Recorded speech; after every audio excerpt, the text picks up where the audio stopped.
आज हम बी ए fourth semester sociology की यूनिट 8 शुरू करने जा रहे हैं। यूनिट 8 का हमारा टॉपिक है इकोलॉजी एंड डेवलपमेंट, पर्यावरण एवं विकास। इसमें हम पढ़ेंगे डेवलपमेंट एंड डिस्प्लेसमेंट, विकास एवं विस्थापन, रिहेबिलिटेशन एंड रिसेटलमेंट पॉलिसी, पुनर्वास एवं पुनर्स्थापन नीति, सस्टेनेबल डेवलपमेंट, सतत विकास और ग्लोबल वार्मिंग, जिसका नाम आपने सुना होगा वैश्विक ऊष्मीकरण और क्लाइमेट चेंज के बारे में आज हम इस वीडियो में पढ़ने जा रहे हैं। तो चलिए बिना देरी की ये वीडियो शुरू करते हैं। यह वीडियो ऑल यूनिवर्सिटीज़ के लिए, थ्योरी और एमसीक्यू दोनों प्रकार के पेपर के लिए। तो चलिए शुरू करते प्रस्तावना। अधिक आधुनिक समय में विकास और पर्यावरण के बीच संबंध अत्यंत महत्वपूर्ण हो गया है। विकास की प्रक्रिया ने मानव जीवन को सुविधाजनक बनाया है, लेकिन इसके साथ साथ पर्यावरण पर भी गंभीर प्रभाव भी पड़ा है। इसलिए समाजशास्त्र में इकोलॉजी और डेवलपमेंट को एक साथ समझना आवश्यक है, ताकि विकास और पर्यावरण के बीच संतुलन स्थापित किया जा सके। अब देखेंगे पारिस्थितिकी और पर्यावरण समाजशास्त्र अर्थात इकोलॉजी। इकोलॉजी को हिंदी में कहते हैं पारिस्थितिकी। इकोलॉजी अर्थात पारिस्थितिकी वह विज्ञान है जिसमें जीवों और उनके पर्यावरण के बीच संबंधों का अध्ययन किया जाता है। तो पारिस्थितिकी में किसका अध्ययन किया जाता है? जीवों और उनके पर्यावरण के बीच संबंधों का अध्ययन। इसमें यह समझा जाता है कि प्राकृतिक संसाधन, जैव विविधता और मानव समाज एक दूसरे से जुड़े हुए हैं। समाजशास्त्र में से पर्यावरण समाजशास्त्र कहा जाता है। तो इकोलॉजी और समाजशास्त्र में क्या कहा जाता है? इकोलॉजी को पर्यावरण समाजशास्त्र कहा जाता है, जो यह अध्ययन करता है कि मानव गतिविधियाँ जैसे औद्योगिकीकरण, शहरीकरण और तकनीकी विकास पर्यावरण को कैसे प्रभावित करते हैं। पर्यावरण केवल भौतिक संसाधनों तक सीमित नहीं, बल्कि इसमें सामाजिक संरचना और सांस्कृतिक व्यवहार भी शामिल है। यहाँ से रिपीटेड एक दो क्वेश्चन है जो देख लीजिए आप। इकोलॉजी का अर्थ क्या है? तो जीव और पर्यावरण का संबंध इकोलॉजी का अर्थ है।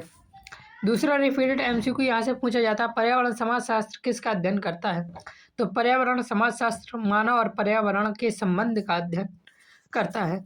अब देखते हैं डेवलपमेंट एंड डिस्प्लेसमेंट, विकास और विस्थापन क्या है।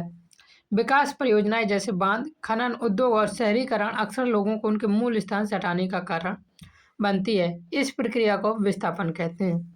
अर्थात बांध, खनन, उद्योग और शहरीकरण के कारण वहाँ के मूल लोगों का जो विस्थापन होता है, अर्थात वहाँ से हटकर दूसरी जगह वो स्थापित होते हैं, उसी प्रक्रिया को विस्थापन कहा जाता है। विस्थापन का अर्थ है लोगों का जबरन स्थान परिवर्तन। इसे इंग्लिश में क्या कहते हैं? फोर्ट रिलोकेशन, जो विकास या प्राकृतिक कारणों से हो सकता है। विस्थापन के दो प्रमुख प्रकार होते हैं। पहला है विकास जनित विस्थापन, दूसरा है प्राकृतिक विस्थापन। जैसे बांध, उद्योग और खनन के कारण होने वाले विस्थापन को विकास जनित विस्थापन कहते हैं। बाढ़, भूकंप और जलवायु के परिवर्तन के कारण जो विस्थापन होता है उसे प्राकृतिक विस्थापन कहते हैं। विस्थापन का प्रभाव बहुआयामी होता है। इसमें लोगों की आजीविका समाप्त होती है, सामाजिक संबंध टूटते हैं और सांस्कृतिक पहचान कमजोर होती है। जब व्यक्ति अपना मूल स्थान छोड़कर कहीं और जाएगा तो आजीविका, क्योंकि उसे रोजगार वो वहाँ पे हो सकता है किसी और तरीके से कमाता हो, लेकिन अगली जगह जाए तो इस प्रकार से वह रोजगार ना कमा सके। सामाजिक संबंध टूट जाते हैं, कुछ लोग कहीं चले जाते, कुछ लोग कहीं। इस प्रकार सामाजिक संबंधों का टूटना, सांस्कृतिक पहचान कमजोर होती है। विशेष रूप से आदिवासी महिलाएं और बच्चे इससे सबसे अधिक प्रभावित होते हैं। भारत में नर्मदा बचाओ आंदोलन विकास और विस्थापन के बीच संघर्ष का महत्वपूर्ण उदाहरण है। तो नर्मदा बचाओ आंदोलन क्यों चलाया गया था? तो यह देखिए, नर्मदा आंदोलन नर्मदा नदी पर बनने वाले बड़े बड़े बांधों जैसे सरदार सरोवर बांध के विरोध में शुरू हुआ था, याद रखना। आंदोलन का मुख्य उद्देश्य था विस्थापित लोगों को उचित पुनर्वास दिलाना, पर्यावरण को बचाना और बड़े बांधों के नकारात्मक प्रभावों को उजागर करना था। तो यह नर्मदा बचाओ आंदोलन 1985 के आसपास शुरू हुआ था और 1980-90 के दशक में यह आंदोलन सबसे ज़्यादा सक्रिय रहा था। तो शुरुआत कब हुई थी? तो ये 90 के दशक में यह सक्रिय रहा था, 80-90 के, अर्थात 85-86 से 90 के आसपास चला था।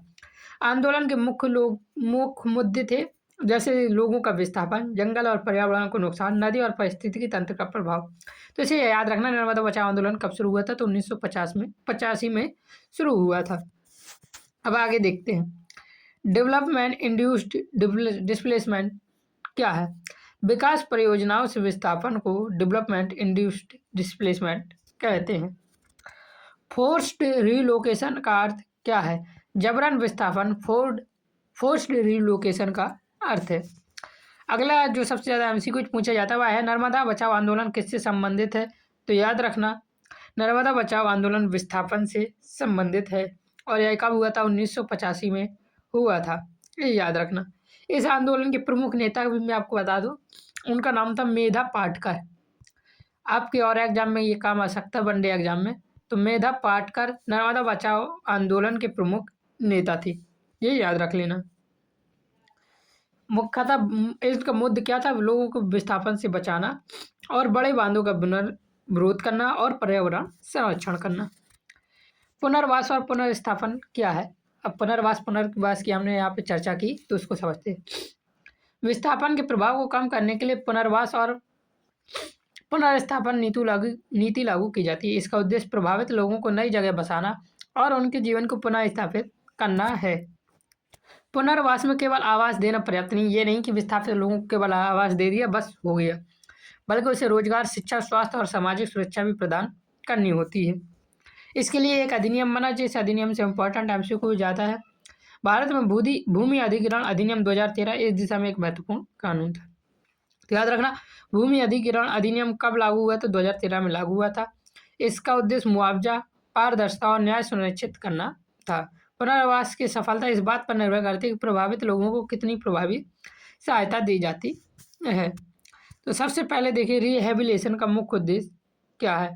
तो जीवन को पुनः स्थापित करना रिहेबिलिटेशन का अर्थ है। भूमि अधिग्रहण अधिनियम कब आया? तो भूमि अधिग्रहण अधिनियम 2013 में आया था, ये याद रखने। फिर बात आती है सस्टेनेबल डेवलपमेंट, सतत विकास की। ये चर्चा मैंने पिछली यूनिट में भी की हुई है। अब पिछली यूनिट नहीं देखी जिस भी स्टूडेंट ने, वो देखकर जरूर आए। सतत विकास का अर्थ वर्तमान आवश्यकताओं को पूरा करते हुए भविष्य की पीढ़ियों की आवश्यकताओं से समझौता ना करना। अर्थात आज की आवश्यकताएं हैं जो उनको पूरा भी कर लेना और भविष्य की पीढ़ियों को नुकसान ना हो, वो उससे समझौता ना करना सतत विकास कहलाता है। इस अवधारणा को ब्रेटलैंड रिपोर्ट 1987 में प्रस्तुत किया गया था।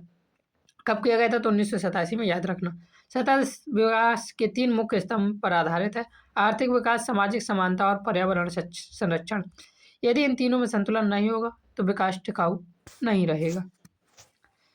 यहाँ से देखिए संयुक्त राष्ट्र 2015 में सतत विकास का लक्ष्य SDGs निर्धारित किए गए, जिनकी कुल संख्या 17 है।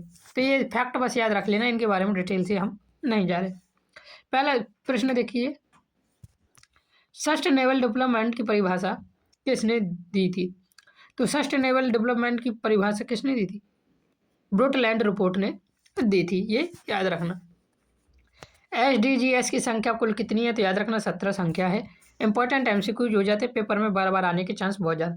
सस्टेनेबल डेवलपमेंट के स्तंभ कौन कौन से? तो आर्थिक, सामाजिक और पर्यावरणीय, ये 3 सस्टेनेबल डेवलपमेंट अर्थात सतत विकास के स्तंभ हैं।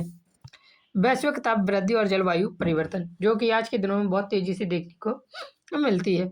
वैश्विक ताप वृद्धि का अर्थ पृथ्वी के तापमान में वृद्धि है, जो मुख्यतः ग्रीन हाउस गैसों के कारण होती है। इनमें कार्बन डाइऑक्साइड सबसे महत्वपूर्ण है। जलवायु परिवर्तन इसके व्यापक प्रभाव को दर्शाता है, जिसमें मौसम के पैटर्न में बदलाव, वर्षा में अनियमितता और प्राकृतिक आपदाओं की वृद्धि शामिल है। तो याद रखना तापमान में वृद्धि का प्रमुख कारण क्या है? तो याद रखना ग्रीन हाउस गैसें, और सबसे प्रमुख गैस कौन सी? कार्बन डाइऑक्साइड सबसे महत्वपूर्ण है। इन प्रभावों से हिमनदों का पिघलना, समुद्र स्तर में वृद्धि, कृषि उत्पादन में कमी और जल संकट और बीमारियों का प्रसार शामिल है।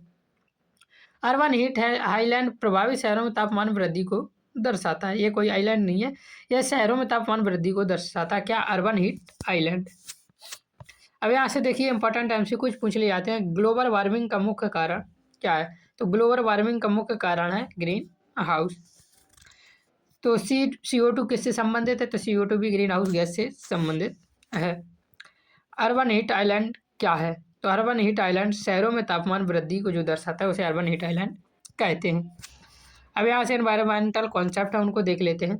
यहाँ कुछ शब्द यूज किए, मैंने इसे डिटेल से नहीं समझाया हुआ है क्योंकि हमें पेपरों में फैक्ट बताने हैं। कार्बन फुटप्रिंट किसी व्यक्ति या गतिविधि द्वारा उत्पन्न कार्बन उत्सर्जन की मात्रा को दर्शाता है। तो याद रखना कार्बन फुटप्रिंट क्या है? किसी व्यक्ति या गतिविधि द्वारा उत्पन्न कार्बन उत्सर्जन की मात्रा को कार्बन फुटप्रिंट दर्शाता है। इकोलॉजिकल फुटप्रिंट यह बताता है कि मानव गतिविधियां पर्यावरण पर कितना दबाव डाल रही। कौन बताता है? Ecological footprint. कार्बन सिंक जैसे जंगल कार्बन डाइऑक्साइड को अवशोषित करते हैं। ग्रीन इकोनॉमी पर्यावरण के अनुकूल आर्थिक विकास को बढ़ावा देती है। अब एनवायरमेंटल जस्टिस क्या है? पर्यावरणीय न्याय। पर्यावरणीय न्याय का अर्थ है पर्यावरणीय लाभ और हानियां सभी वर्गों में समान रूप से वितरित हों। अक्सर गरीब और कमजोर वर्ग पर्यावरणीय समस्याओं से अधिक प्रभावित होते हैं। तो इसका मतलब ये है कि जो पर्यावरण से नुकसान हो, जो भी प्रॉफिट हो, वो सभी वर्गों में समान रूप से क्या हो, वितरित हो। लेकिन क्या होता है, गरीब लोग इसमें अधिक पिसते हैं, अमीर लोग तो अपना काम करके चले जाते हैं। अक्सर गरीब और कमजोर वर्ग पर्यावरणीय समस्या में अधिक प्रभावित होते हैं। जैसे टेम्परेचर में वृद्धि होगी, अमीर लोग तो एसी लगवा लेंगे, गरीब और कमजोर वर्ग बेचारा पिस जाएगा। CDB ये सिर्फ बनाने के लिए कानून बने हैं, इसका कुछ मतलब है नहीं वैसे तो रियल लाइफ में। CBDR सिद्धांत के अनुसार सभी देश जिम्मेदार है, लेकिन उनकी जिम्मेदारियां अलग अलग हैं। यहाँ से कुछ कानून बनाए गए, उनको देख लेते हैं। पर्यावरणीय आंदोलन और कानून। आपने एक आंदोलन चिपको आंदोलन बहुत सुना होगा। यह वन संरक्षण के लिए महत्वपूर्ण। तो चिपको आंदोलन को थोड़ी मैं आपको बता दूं, इसकी जानकारी दे दूं। इसकी शुरुआत वैसे तो 1973 में हुई थी, उत्तराखंड में हुई थी। ये उत्तर प्रदेश के रेवड़ी गांव में है। मतलब तत्कालीन उत्तर प्रदेश में, पहले यह उत्तराखंड में था और गांव का नाम था रेवड़ी गांव। तो चिपको आंदोलन भारत का एक प्रसिद्ध पर्यावरण संरक्षण आंदोलन था, जिसमें लोगों पेड़ को काटने से बचाने के लिए उनको चिपक गए थे, इसलिए इसका आंदोलन पड़ा था चिपको आंदोलन। इसके जो प्रमुख नेता थे वह थे गौरी देवी, महिलाओं की इन्होंने मुख्य भूमिका निभाई थी, और दूसरे थे सुंदर लाल बहुगुणा। ऐसा ये दो थे, मुझे इतना याद है। और ये शुरू कब हुआ था? तो 1973 में शुरू हुआ था, ये याद रखना इंपॉर्टेंट हो जाता है। नर्मदा बचाओ आंदोलन विस्थापन के खिलाफ संघर्ष का उदाहरण, ये मैं आपको पहले ही बता चुका हूँ। पर्यावरण संरक्षण अधिनियम 1986 में आया, जैव विविधता अधिनियम 2002 में आया, वन अधिकार अधिनियम 2006 में आया, EIA 1994 में आया और मॉन्ट्रियल प्रोटोकॉल 1987 में आया। तो ये अधिनियम याद रख लेना। चिपको आंदोलन याद रख लेना, कब शुरू हुआ था? 1973 में हुआ था। इसके प्रमुख नेता कौन थे? तो गौरी देवी थी, जो महिलाओं की मुख्य भूमिका थी, और दूसरे थे सुंदरलाल बहुगुणा। फिर आता नर्मदा बचाओ आंदोलन। नर्मदा बचाओ आंदोलन के बारे में बता चुका। इसके प्रमुख नेता थे मेधा पाटकर थे, और ये कब शुरू हुआ था? 1950 के आसपास यह शुरू हुआ था। तो ये याद रखना। अब आगे देखते हैं विकास और समाज पर प्रभाव। विकास परियोजनाएं केवल आर्थिक परिवर्तन नहीं लाती, बल्कि सामाजिक और सांस्कृतिक परिवर्तन भी लाती हैं। इनमें कई बार असमानता, बेरोजगारी और सांस्कृतिक विघटन जैसी समस्याएं उत्पन्न हो जाती हैं। इसका कंक्लूजन देखते हैं, और 8वीं यूनिट के साथ हमारा कंप्लीट सिलेबस आज कंप्लीट होता है। तो इसके बाद आप 100% स्कोर पेपर में कर पाएंगे। आपके पेपर में कितने MCQs यहाँ से आते हैं हमें ज़रूर बताएं। इस प्रकार इकोलॉजी और डेवलपमेंट के बीच संतुलन बनाए रखना आवश्यक है। सतत विकास ही वह मार्ग है जिससे मानव कल्याण और पर्यावरण संरक्षण दोनों संभव है। चैनल पर नए हैं तो सब्सक्राइब कर देना। वीडियो पसंद आ रही हो और हर चीज़ समझ आ रही हो तो वीडियो को लाइक ज़रूर करना। जय हिंद, जय भारत, राधे राधे।